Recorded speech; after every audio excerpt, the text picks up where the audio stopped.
Hello, welcome to the Odyssey Clutch Hub. When we were designing this hub, we had one thing in mind: durability. Freecoaster hubs are a lot of fun, but they all suffer from problems with durability. Typically, driver bearings explode, the hubs develop wobble, and the resistance mechanism inside wears out, meaning that when you go to pedal, it slips, which nobody likes. I'm very happy to say that we've successfully addressed all these issues. So, the first thing you'll notice about the hub when you get your hands on one is it comes with this included plastic guard on the non-drive side. This simply pulls on and off if you don't need it, and replacements will be available cheaply. The next thing you'll probably notice is this little silver band around the hub shell. One of the problems with durability is that to adjust the gap in a traditional Freecoaster, you have to hammer the axle out of the hub. And that's obviously not good for the bearings.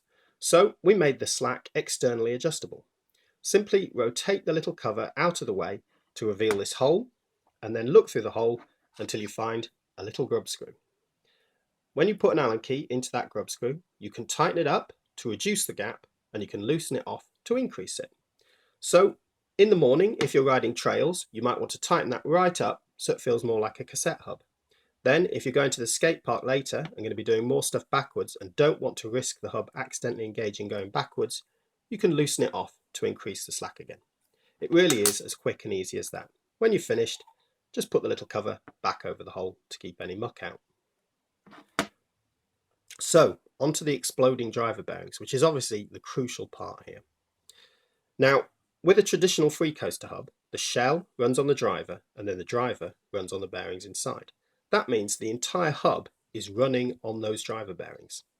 And what's worse is when you get any kind of hit to the wheel, so if you're doing a 180 or a 360 or a tail whip or something like that, and the back wheel is landing slightly sideways, that load in this direction has to go through those little bearings. And on a traditional Freecoaster driver, that's little bearings like this. They just can't handle it, and they soon explode. So what we did was go through the entire hub and look at the main bearing arrangement, and we found a way to completely eliminate the need for the bearings inside the driver to have to handle any of that axial load. All they have to deal with is radial load. And then we used a huge needle roller bearing that is easily capable of handling all the loads you can throw at it. The end result is that you will never blow up the bearings in the driver, ever.